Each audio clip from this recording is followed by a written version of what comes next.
Wassalamu ala Rasulullah. Assalamu alaikum rahmatullahi wa barakatuh. Right, it does sound like it's was it day 3 or day 4 today? Day 3. Day 3? Day 3, yeah. MashaAllah, how's everyone feeling? Good? Alhamdulillah, today we've got a really packed day, but before we get into today's content, we're just going to review yesterday's session. So yesterday we were speaking about looking after new Muslims, new Muslim mentorship. So who can remember some of the main points that we covered?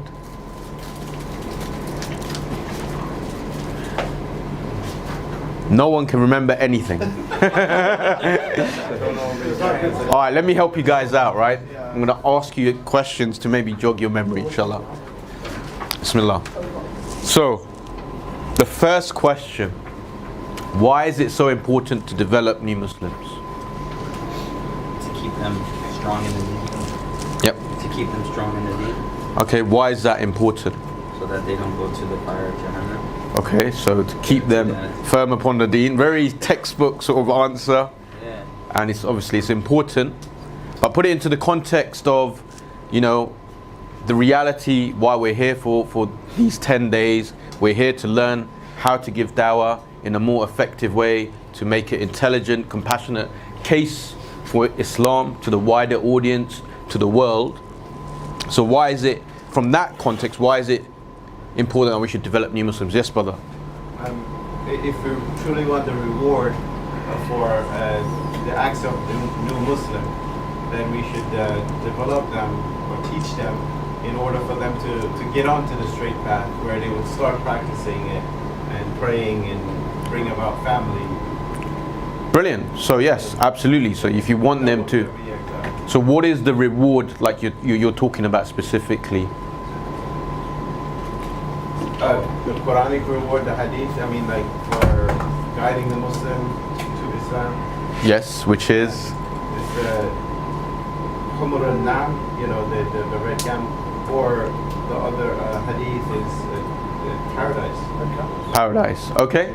Anyone have anything different? That was good, mashallah. Yes, brother. Let them go to a specific level of knowledge and then they can continue on the da'wah after such like a chain reaction, I think. Okay, so arm them with the knowledge so then they can continue doing the work, inshallah.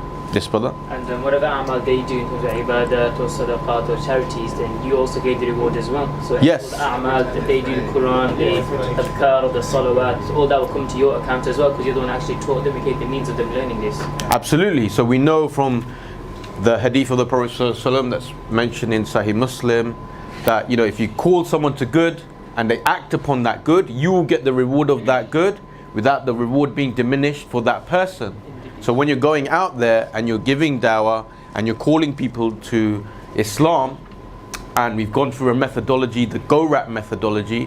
It's a very simple methodology that goes through the fundamentals of the deen, and if someone accepts and wants to become a Muslim, one of the rewards is that every action of ibadah or good that they do, you will get the reward in that. But also with looking after new Muslims, it's important because one of the challenges that they face, and I'm going to be speaking about this as one of the later questions, is that they have a problem when it comes to remaining upon the deen. We see this all the time, right? So yes, it's important. Developing new Muslims is part of our tradition, right? And we spoke about, we take our understanding from the pious predecessors, we look at the Prophet Muhammad ﷺ and the companions of the Prophet Muhammad ﷺ, they were all new Muslims, right? And they're the giants that we look towards. Like they are going to get all those rewards that we're speaking about. So we want to have a share in those rewards in terms of the people that are out there that are not yet Muslim, and when they do accept Islam, it's important that we develop them in order to also maintain our tradition as well, because the future generations, we need to make sure that the tradition and the belief is a continuation, right? So it's important that we do that. So the second question is, what are the common challenges that are faced by new Muslims? Someone else? Yes, brother. So there's those 12 that we discussed, amongst which are abandonment by family, right, loneliness, financial issues, housing issues, indebtedness, loss of job, A lot of times they go through moments of identity crises. So those are some of the... Okay, so maybe expand upon maybe the first one that you spoke about. So abandonment by family is where, and not everybody experiences this obviously, but a lot of times their family might be surprised, shocked, and their reactions vary in the degrees of severity. So some families kind of question, they say, I'm not happy, but you know, they'll keep them around. Some families will, you know, kick their child out if the child is living with their parents. Some will abandon them completely, say, you're not my child, I don't know you. Some might become even violent with them. Right. We had a case where there's a father, he pulled a shotgun on his daughter. No way. Yeah, he said, if I see you wear that thing, she was putting on the hijab. So she doesn't wear, to this day, she's been Muslim almost for 10 years. She doesn't wear hijab around her father, which I mean, it's her father. She doesn't have to wear it. That's but true. if they're out in public together, she still won't wear it. Wow, wow. So this is a reality. You know, when people accept Islam, there are a lot of misconceptions when it comes to Islam by people that are not Muslim. And family obviously is the dearest thing to people. And sometimes what happens is that they don't accept, you know, their family member becoming a Muslim and accepting them as a person who is a Muslim, right? So we see this all the time. I gave the example of the Sikh brother, right? He accepted Islam and he wanted to start practicing Islam. And what he did, he had a dual identity. At home, he would be a Sikh outwardly, but then when he would go to pray to the masjid, he had a car which was blacked out windows. He would go and change in the car, in the masjid car park, then go into the masjid, pray, come back out, get changed, and go back home and see. So his family wouldn't know. Why would he do that? Because his family wouldn't accept him, and maybe there'll be repercussions for other family members, maybe his children, right? This is a reality, and you know, I speak about this in the Dawah training course, that a lot of born Muslims are completely unaware of this challenge that new Muslims face. And if you're going to be going out there and calling people to Islam and trying to make sure that, you know, they take that step where they take the Shahada, that you understand the reality, the challenges that they face.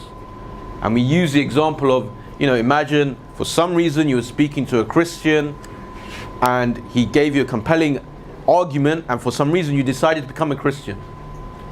How many here of you guys would be able to go home and tell your parents that you've become a Christian? Put your hand up. Difficult, right? Of course. Why? Because what are they going to say? How could you become a Christian? You're enemy, you're a person who's disobeyed our traditions, you know, get out of the house. It becomes very emotional. So we need to understand that as da'is, as well, the realities out there when it comes to some of the common challenges that new Muslims face. Also, one of the big challenges that new Muslims face is that new Muslims, when they come to the Deen, a lot of new Muslims, they leave Islam as quickly as they enter. Who remembers the statistic that we put up on the board yesterday? 50%. Yeah, 40 to 50%. That means half the new Muslims are leaving Islam. Right? Why is this the case? Why is this the case? There's no follow-up. There's no follow-up. Yeah. What do you mean by follow-up? Follow-up meaning reaching out to them, developing them, you know, helping them along, empowering them. A lot of people just get the shahada and then Right. they never see them again. Yes. So, you know, we spoke about when we speak about the shahada, the first part is when we're speaking to new Muslims is to review their understanding of what it means to be a Muslim. And we spoke about the shahada. What did we say about the shahada? Yes, brother. It's just like the start of the whole journey. It's the start of the journey of new Muslim support, basically. Okay, but for the new Muslim, what does the shahada mean? Yes, brother. It's like a covenant between them and Allah Ta'ala, and them taking the Prophet as his role model. Absolutely, right? So what we said, it's not an empty statement, right? And we spoke briefly about, like, there's certain conditions that the pious predecessors and the scholars have said. When someone accepts becoming a Muslim, that when they take that testimony of faith, there are conditions to that statement, right? And they need to understand that. And as da'is, sometimes what we've seen on the dawah tables is that hasn't been communicated clearly. And we had that whole discussion of, well, is it better for them just to take their shahada, or should we clarify things first? Because a lot of the times people say this, the shahada, but because it hasn't been explained to them the implications of what it means now, it means that you need to start living a life that's pleasing to Allah. And it means you may have to make changes in your lifestyle, in the way that you do certain things. And obviously that change takes time. But because that hasn't been explained and communicated to them, then when you do try and approach them over these matters, they're, well, no one really told me that, right? Also, when it comes to new Muslims, sometimes there's an identity crisis. Why would there be an identity crisis when it comes to new Muslims? Specifically when it comes to challenges. Yes? I think it's because, for example, as the situation you mentioned earlier, from the dual identity of that Sikh brother, was that they want to portray themselves as a Muslim, they want to outwardly and inwardly, but they are not able to because due to their family maybe. Okay, family, friends. Family, friends. What else? Yes? Many new Muslims go through that cycle of Arabizing themselves, Right. or whatever you want to call it, and then they realize that no, okay, I can be American Muslim. Right. So the concept of identify as a Muslim, Yes. that I don't think is communicated when cultural Muslims project their culture as the religion. Right. So this is very common, right? People think that, when you become a Muslim, now you may have to become a Pakistani now, right? Or you may have to become like an Arab. You have to adopt an Arab name. We spoke about new Muslims. Do they need to change their name? Yeah. And what did we say about that? Who remembers? No, they don't. They don't, right? But why does this exist in our sort of community? It's misconception. It's a misconception, blurred lines between culture and religion. Right, yes. Reverse Yes. colonization. Colonization. Where did you learn that from? Reverse colonization, yes. So it's important because look, at the end of the day, as da'is, we want to go out there and convey the message to humanity. We spoke about, the people that are not yet Muslim, right? They are brothers and sisters in humanity. And obviously, the reason we do this is we want best for them, right? And we do this because it's commanded to us by Allah subhanahu wa ta'ala, and it was the tradition of the pious predecessors. But we need to make it as easy as possible, right? What did the Prophet sallallahu alaihi wasallam say about the Deen? Yes, it's supposed to make it easy for the people. Don't put barriers, don't put cultural barriers that are not part of our tradition, right? So when it comes to identity crisis, we need to make sure that, look, when you take this testimony of faith, you're still the same person, right? And the reason you're taking this step is because you understand that Allah subhanahu wa ta'ala is the creator, is the sustainer. All of your blessings are due to Allah, and now you want to live a life that's pleasing to Allah, but you're still that same person. You're not a different person, right? So it's important that as da'is we communicate that and it's clear. Also, when it comes to the reality of new Muslims, what is the other reasons why they may not remain upon Islam? Yes. Yeah, bad experience with a practicing Muslim after they've, for example, a culture clash. Okay. If they experience racism maybe, or... Yes, so racism, this exists, unfortunately, within communities. So these are the things that we need to challenge and make sure that we communicate and we fix, right? And make sure we follow upon the tradition of the pious predecessors. We gave the example of the ayat from the Quran. Who can remember the story from the Quran that we spoke about yesterday when it came to the methodology of understanding how we should treat each other as brothers and sisters in the Deen? Yes, Brother Murtada. Was it with the Sahaba that had the meal? Yes. And he basically dimmed the lights and pretended to eat his food himself, but gave the only food that he had to the other person, the guest party. So he shared everything he had, basically. Right, so what does that teach us? we've got to give it the all basically to the new Muslims. We've got to be like their close family mentor, assistant, guide, etc. So we've got to- Yeah. And Yes. Yesterday I referred to an example of a new baby coming, Yes. and I think that example is extremely accurate because of this verse. The verse begins, وَالَّذِينَ تَبَوَّأُوا الدَّارَ. Right. So tabawwa ad-dar means to prepare a home.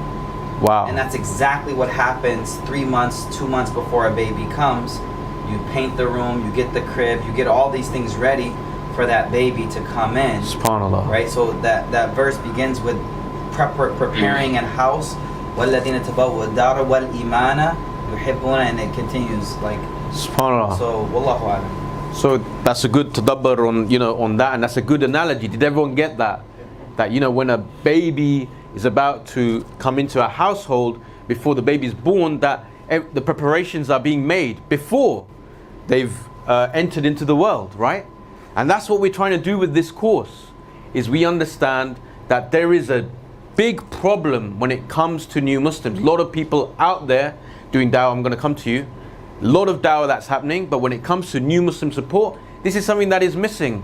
And hopefully, with this course and with the rest of the week, and what we're trying to do is to give a good balance. Use the methodology of calling people to Islam, but also provide the support structures that are in place for the new Muslims. Yes, brother. I think, I don't know if you guys covered this yesterday, but I think a really important aspect of this is following the Sunnah. So the Sunnah is like when the Prophet Muhammad when he sent Mu'adh bin Jabal and Ali bin Abi Talib to Yemen, Yes. and he told them to call people to Islam. Yes. And if they accept La ilaha illallah, the second thing you should immediately tell them is about the 5 prayers. Yes. So I think if some people have a reluctance to tell people to pray 5 times a day because they feel this is just a burden upon them and they need to have more time to to settle in. But I think that's a weak approach, because first of all it goes against the Sunnah. Secondly, the salah is a silah, is a connection to Allah subhanahu wa ta'ala. So even if that person is not there, so you're preparing that person to connect themselves with Allah subhanahu wa ta'ala 5 times a day. So but the reality, I appreciate the perspective, but the reality is there may be, ahwanul bali'ain, like which one, the worst of the 2 evils. And I think every situation is unique. Yes. But my question is, where is the red line when it comes to, and this is important, the red line discussion is, and of course it will fluctuate with every person, but where is the red line where how much ahkam do you tell that person from the fara'id? Yeah. Now for you in this example, the red line was 5 prayers. Yeah. For Abdullah in the back of the room, the red line might be, it's Ramadan right now, you just became Muslim, now start fasting all day, right? And you just became Muslim yesterday. How many shahadas we get in Ramadan, right? And this person never ever fasted in his life, and now you're throwing him into the deep end, go swim. Like ahwanul bali'ain, it's what's the lesser of the 2 evils? There's kufr and there's itham. There's kufr and itham. So keep in mind, like if you fear with a strong implication that this person may be on the edge and just going to leave, now okay, you've preserved the deen. I gave him the deen as it is, but he's left the deen now. Where it could have been, as the baby example is, the mother chews up the food and feeds it to the baby, so eventually the baby eats on their own. Right? You don't just give a baby a steak. The baby's stomach can't take it yet. Yes. So it's just slowly getting that person to that stage. It's not easy. I'm not saying this is a case closed thing where you just hide all the ahkam and stuff like that. But it's tell people according to the level of subhanallah, and that's the best. Alhamdulillah. Speak to people according to their level. The thing is, this is what I used to think as well, but there was one woman who became Muslim, and I had, when I was very young, I was doing da'wah, like 16, 17, and I was doing da'wah, and I thought, let me just leave her for a bit before I tell her the obligation of the 5 prayers. Okay. She was an old woman, and she was actually disabled. So Okay. I thought, she might just get put off completely, so I came back and she didn't have a silah with Allah subhanahu wa ta'ala. She was just going back to her daily habits that she was doing. Okay. As a result of that, she was on the verge of leaving Islam. Okay. I think when you connect them with Allah subhanahu wa ta'ala, whether you're there or not, the silah is the salah. That's why the Prophet Muhammad said, whether we interpret it as meaning that tarika salah is kafir or not, I'm not going into that. I'm just saying that the difference between the Muslim and the non-Muslim is Salah. Yeah. You know. So the idea is, I think that you're right with. That's why there's a hikmah in the prophetic methodology where he said that if they accept the shahada, then go to the next step. And if they accept that, then go to the yeah, so we don't move on until they've perfected the last thing. You see what I'm saying? So if you see that, okay, you're their tutor now, you're their mentor. You say, okay, you know what? They're praying 5 times a day and they've got zeal. Give them the zakah now. Tell them about the obligation of zakah. If they're doing that, give them the next thing. If they're not doing it, if they're still doing like 3 prayers and like you gotta work up to that. Then you can't tell them about zakah yet. Right. So that's good, It's right? progressive. It's progressive. So we spoke about this yesterday. It's part of our methodology that we have when it comes to teaching, right? So you got to use hikmah, right? You got to use wisdom. You got to use your experience. But at the end of the day, what we said is that we need to communicate what it means to be a Muslim. When we say that someone accepts shahada, that they understand what that means, right? It's not an empty statement. But obviously everyone is different, and that's why this course is so vital.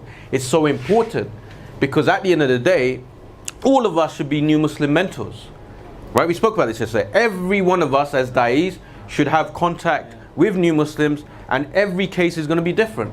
But we're working up towards that, right? But absolutely, we need to mention these things. So, we mentioned 3 main areas when it comes to looking after new Muslims. There's a welcoming phase, there's a teaching phase, and then there's a mentoring phase. And we went through a few case studies, right? So, what are the key stages in the welcoming phase? Who remembers? Give them a call. Initial call. Put your hand up. Yes. Initial call. Give them an initial call, right? So what do you mean by that? So you give them a call, you ask them, you confirm that they've taken the shahada. Right. You welcome them, and then you arrange a meeting, right? Okay. To go and see them for the first meeting. So what's the purpose of that first call? To reestablish. Yes, brother. Building a relation. Exactly. That's the point, right? The point is, when you're dealing with new Muslims and you're going to be a mentor, the first thing you want to establish is a relationship.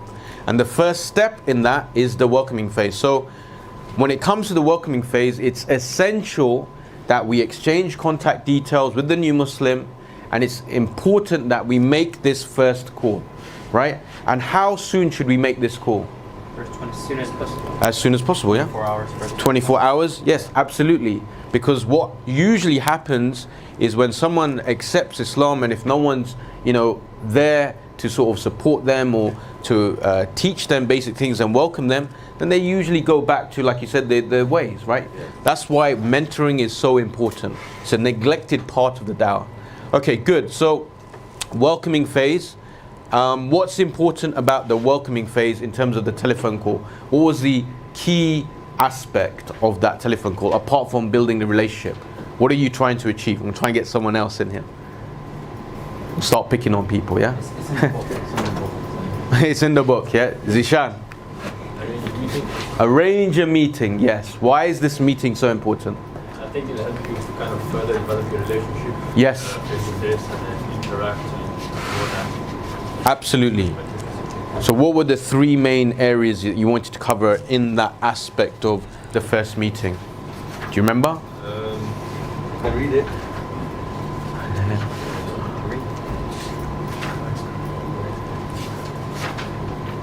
Okay. Shahada review. Shahada review. So why is this important? Kind of ask the basis of what they're going to develop further on, so they should kind of be stronger in the foundation. Good. So what do we mean by Shahada review? Someone else? What about Brother Asif? I know you weren't there yesterday. When we get some of your input, inshallah. I'm assuming that the Shahada review would consist of just having the correct understanding. Maybe when they initially said the Shahada, it was a bit of a shock or something, and then there's some kind of misunderstanding. Just to kind of like make sure that they're still Muslim. Maybe they've got second thoughts about it. Okay, good. Okay, brilliant. Exactly, to make sure that they understand. You want to further develop that relationship. So, one of the things that we teach when it comes to this meeting is sometimes it's good to meet people in a neutral area, right? Some people say, okay, let's take them straight to the masajid. But the problem with that is a lot of non-Muslims and new Muslims have never been to a masjid. And it may be overwhelming, just to take them there straight away. But you want to try and get them as soon as possible there, so you can start developing a relationship with the local masajid, with the local brothers and sisters there.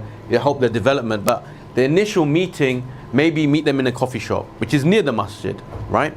Or a place where you can meet them to eat, their favorite place in terms of food and stuff.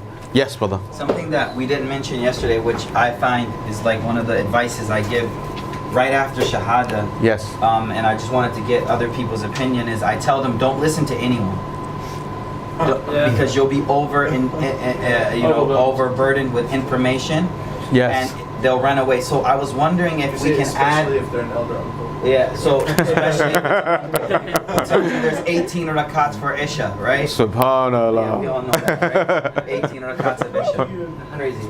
Yeah, so the point I'm saying is that I tell them, first of all, go slow as possible. Yep. Go as slow as possible. Good. Don't listen to anyone. Brilliant. Choose one teacher. Yes. And if I know I'm going to be with them, I say, I got you. But don't listen to anyone else. Because, and then I felt like this needs to be masjid training, because I think our communities don't realize they do more harm than good, because each one of them wants to tell them how to do wudu and how to do this and how to do that. So one of the first things I tell them is, don't listen to anyone, don't go online, and forget Facebook. Like, completely ignore these things, because what's going to happen is it creates more doubts than yaqeen.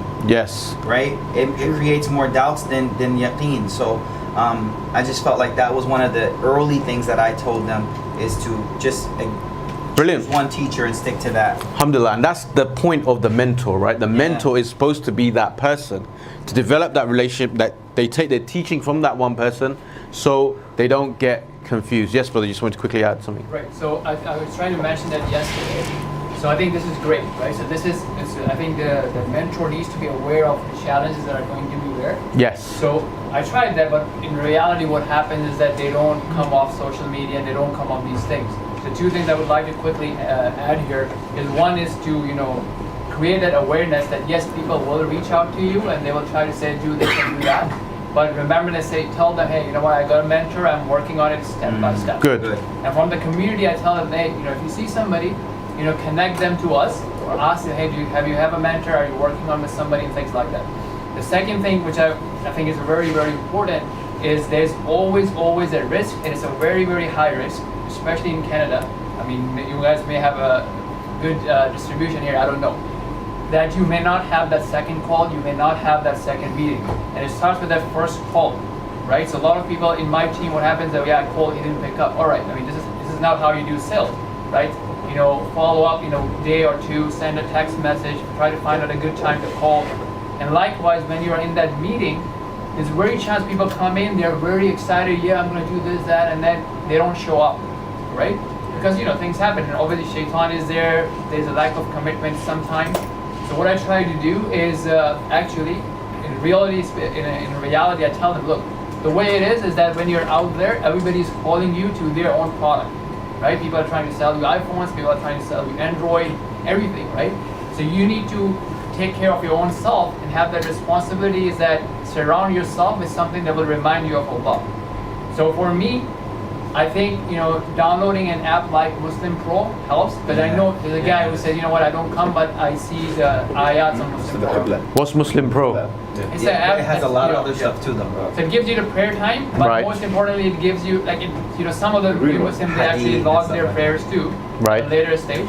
But it also gives you a random verse every day. MashaAllah. Sometimes it reminds you, hey, pray or something like that. And another thing I try to do is that depending on the person, obviously you're not moving at the prayer stage because the shahada is not there completely. Right? So you can think of a few channels that they can subscribe to. Yeah. Things like, Deen Show, even Ira, depending on the person. Even. So, to add to that, even Ira. So to add to that, what Yes. I normally do is I find a sheikh who's from the same demographic Yes. of that person. Right. If it's a white person, I'm giving him Hamza Yusuf or someone else. Right. Like I'm not giving him someone from a different culture, so he feels like I have to be decolonized. Good. So I find Timothy Winter, Sheikh Abdul Hakim Murad, I find Hamza Yusuf if he's a white dude. If he's a black dude, I'm giving him someone else. Right. Because they're all haq inshallah, right? But he's talking to them in likulli qawmin had. Yes. Ma arsalna min rasulin illa bilisani qawmihi. Yes. But I'm not gonna give him some Desi dude, Yeah. and he's a new a white American. I Brilliant. find someone from that and from that specific thing, because most of us came on the haq, or we started to practice from lectures. Almost all of us, the lectures kind of got us going. Right. Same thing for these guys. They need the lectures. They need just to be inundated with some positive things. Brilliant. I Yes. wanted to say that one time there was a convert, young convert, maybe like 17 years old in Regent's Park area. Yeah. Can you speak up, man? Oh, okay. So some young white convert became Muslim in Regent's Park area. Yeah? Yes. I was there, alhamdulillah, I gave him the shahada and stuff. Me and another brother. And then there was another guy that was there as well, who's a Hizb al-Tahrir, yeah? So anyways, we thought, well, khalas, we don't care. Like when we go to Speaker's Corner, literally everyone from all the kind of sects go there, and we can't afford to fight with each other or anything like that, you know what I'm saying? So I thought, okay, we're all going to be like down al-Birri wa taqwa, like we're all going to be going in the same direction. So I said, let's go together, even with the brother, the Hizb al-Tahrir guy, let's go to Costa Cafe. Right. Yeah, because I can't be there for this guy all the time. Yeah? Right. I said, alright, so I started talking about Tawheed, talking about, you know, these things. I said, brother, give me a second, I need to go and do a mission and come back. So I left them together. I went out, yeah, it was a mission like a trip. An like errand. A chore, like an errand, yeah, because I can't be there for the guy for, you know, for 3-4 hours. So I went and did something and I came back and I saw them, came back and I said, what are you guys talking about? And he's talking about Khilafah. He's talking about, literally, he's talking about the Hukam Arab. He's talking about the Arab leaders. He's talking about this. He's talking about that. And the young man, he doesn't care about, like, he's now, so what? And then literally, this is what happened. This guy, because I continued following up with him, he developed an anxiety disorder, yeah? A proper OCD anxiety disorder. So every time, for example, this is seriously what he would do. He'd go into a shop, yeah? And then he would think, oh, is this item from Israel? Am I kafir now? Because I'm doing what do you call it? Wala with the kuffar. This is serious. And he goes, should I do the shahada again?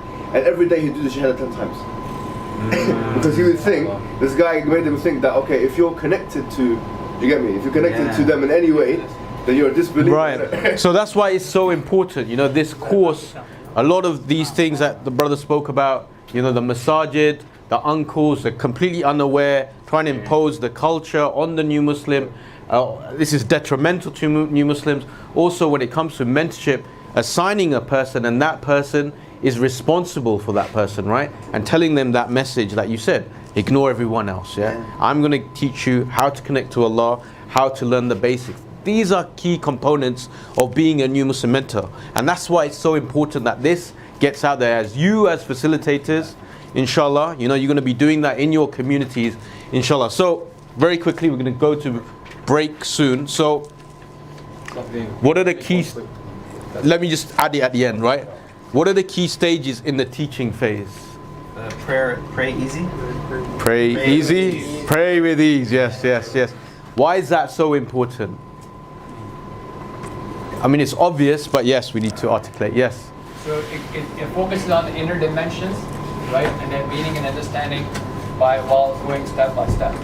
Yes. One of the things we spoke about is when it comes to teaching someone the basics, the fundamentals, one of the first things we want to teach them is, look, being a Muslim is all about what? Connecting yourself with Allah subhanahu wa ta'ala.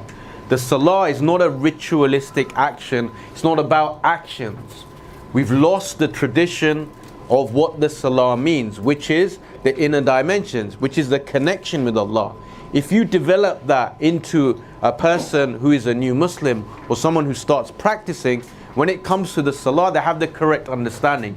It's not something that, okay, I need to just fulfill my obligation and just say these words and do these actions. No, it's your time to connect with Allah, to add the spiritual aspect which is missing. Most people, when they teach the salah to a person, a new Muslim, they just go through the actions. You just follow me, brother, and just get into the line, follow the congregations, and you will learn the actions over time, and then I'll teach you the Arabic over a specific time. And this person has no idea what the salah is, what it means, that you're standing there in front of Allah, you're trying to connect, you want to live a life that's pleasing to Allah by being grateful, by being thankful, by humbling yourself in front of Allah. All of these actions, the spiritual actions that we need to speak about first before we even get into the ritualistic aspects of our deen. And that's going to build a stronger Muslim. And that's what the Prophet ﷺ did with the pious predecessors. He built their iman first, right? Built them, and then when it came to the actions, it was easy, right? They did it because you're obeying Allah. So that's important. So we have that methodology, pray with ease. We've broken it down. It's in your folders. We're going to develop a video, right, Abu Taib? Yeah. Inshallah. So we'll make it available online, a whole resource kit, because this is a very rewardable action. What usually people do is, look, here's a prayer booklet, here's a video, go and watch that, and then leave people to their own devices. We shouldn't be like that. We ourselves should take the responsibility to teach new Muslims how to pray, right? And the final stage is, what are the key stages in mentoring? Before we get into that, what is mentoring? What do we mean by mentoring? It's a process of building a person up, right, to empower them so they go on their own. Brilliant, I like that. Building someone up so they go on. And why is this important when it comes to new Muslims? So that they become mentors of other people. Okay, but maybe they become mentors, but why is it important for a new Muslim? Just so they can feel comfortable with their deen. What was that word? Mollycoddle. Mollycoddle, what does that mean? They know. They know. Americans know. Right, it's all about, we want to build people, new Muslims, that are going to be able to become strong, contributing members of the Muslim community. We don't want to do everything for them. Yes, brother? Can I just add, it was interesting before when we were talking about the new Muslim like the baby. Yes. But I think a lot of the times the problem is we continue to see them like the baby. Yeah. Right. The point is the baby does sooner or later learn how to crawl. Yes. Yeah. And sooner or later learns how to walk and run. Right. And stand on their own 2 feet. Absolutely. Which is the point where we need to start going, stand on your own 2 feet now. Mashallah. Yeah, and that's the mentoring side of things, and that's empowerment. That's how you empower the new Muslim to do that. Absolutely. And one of the things that we see in the Muslim community when it comes to new Muslims is, obviously new Muslims, they face challenges and they're learning new things, and they need certain things that they need clarified, or certain decisions that they need to make. And one of the problems we have is that we give them the solutions, right? And when we give them the solutions, we give them the advice, what happens is this is actually detrimental to their deen. We gave the example of, one of the case studies, which was, a new Muslim. He's been practicing, but he's been hiding it from his parents for a certain amount of time. But now he feels, he doesn't want to lie to his parents, and he's feeling down. So he's thinking, look, should I tell my parents now? So as a new Muslim mentor, he's come and asked you that question. And what did we say about that particular case study?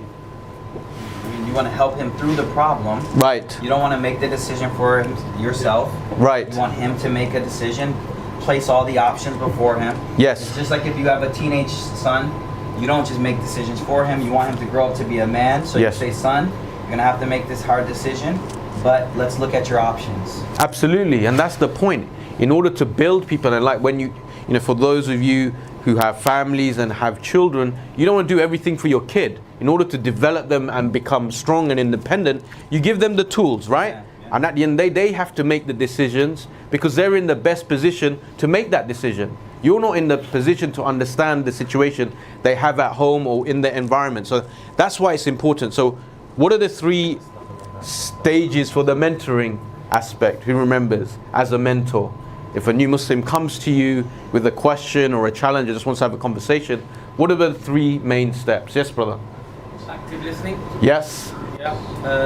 Empathy and trust. Right. And empowerment. And empowerment, right? Brother Salahuddin. Yes.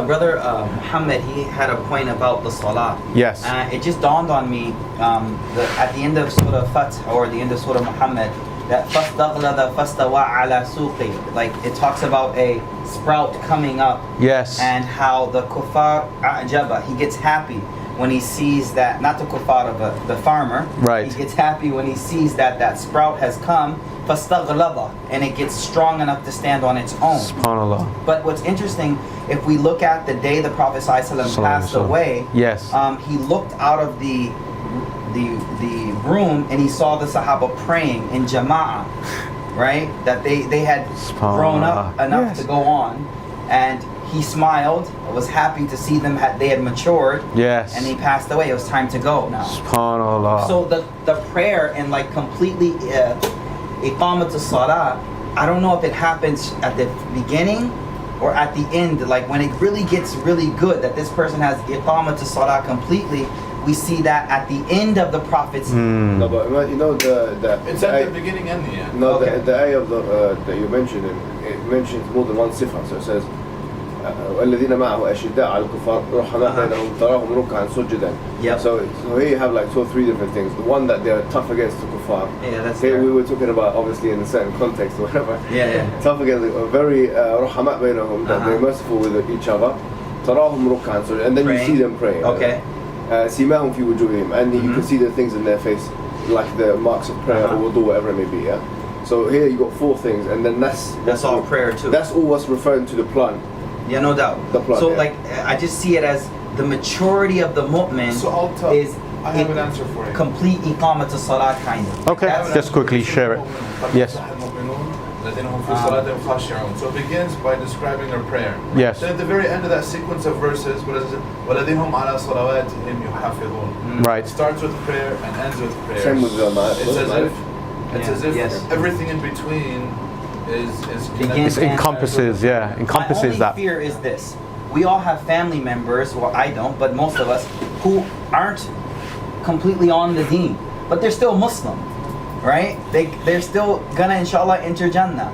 But if you set the standard so high as a da'i, who's mashallah, lihya is there, everything is there. I don't think that's what's being called for, right? I mean, you have to make a distinction. The brother is just saying that. Oh no. I mean, Yeah, so I think we get that it's a gradual progress. But the impression that can be taken from the person is that I'm supposed to be a wali of Allah, right? No, I mean, even in reality, they're not gonna listen to you, right? I mean, you can tell them whatever you're gonna tell them, they resist, right? I mean, and that's what I was saying. Like mentoring has a very big important part, that is calling. Like calling never ends, right? Yeah. You know, the example of a baby growing up, when he's able to walk and run, there are other people calling him to other things. So that calling. So it never ends. Yeah, that's like what you need to So share. motivation and inspiration never ends. So you may have to go wrap a game. You may have to reset. Mindset. This continues. Like, why do I need to pray? Why do I need to do this? Yeah, I think what's important is that you build them up so they become independent, right? So they do get all of this, these avenues of information coming, but they're ready to face those challenges. Whereas at the beginning, they may not have those tools, right? And they'll be led this way and led that way. But once you have those tools as a new Muslim, and that's your job as a new Muslim mentor, to do that, right? I don't know do we have time to do a quick case study? Just kind of very quick. Who said that? Time's up, yeah? All right. Why don't you take it out in the break? Okay. Yes, very quickly, brother. Okay, and very quick misconception in the community is let's get the reverts together. This is like, a one-size-fits-all thing, and some of the reverts hate this, right? You have to see what the reverse mentality is. What does he want to do in life? Some people are like, very ambitious to learn the deen. Some people are like, they want to go and learn the dunya. And some people are like, I'm just going to be on welfare, right? So I don't want to generalize because you guys will hate me like you did yesterday. I have some mistakes, but I don't want to be hated again. So I will be quiet. So I'm just saying. So I'll just say that, just a general thing, okay, get the reverse together. That doesn't work all the time. So, there's no one size fits all. So look at the one you're mentoring and connect them with the right friends. Yeah. And it could be anything. Alhamdulillah, alhamdulillah. So just to end, I'm going to leave the case study there, but just to recap. Look, when it comes to doing dawah, this is an essential part that is missing. You as da'is that are going to be leading the way, you need to be taking this forward, right? You yourselves do it, becoming mentors, but also the brothers and the sisters that are out there involved in dawah, you need to communicate this to them. That mentorship is a key essential part of being a da'i. If you're not going to be there to help new Muslims, don't bother becoming a da'i, right? Because this is part and parcel of what it means to become a da'i. Hope we've given you a framework. It's in your notes, inshallah. We've gone through a case study, so I think you guys have got it now, mashallah, alhamdulillah. There's a case study, maybe you want to discuss it over the break. Yeah, that's a hard one. Just one more thing before we end, because Sheikh Fahad's here. Just wanted to clarify just one misconception that we had as well. Mashallah, brother Sohail, he gave me this. What is this? Now, when Sheikh Fahad did his first session, he just slipped it in there. He said, this is a football because it looks like a foot, yes? I just want to ask someone, It looks like the prophet size. whose foot looks like this? It's the knife. It looks like a quick. It was meant to be quick. Yeah, Edit it out. It's a penguin's foot. it's a penguin's foot. Yeah, no, I just wanted to end on a bit of humor. So, alhamdulillah, hope that was beneficial, inshallah. Go for a break, and inshallah, Hamza's going to take the next section, inshallah. Assalamu alaikum.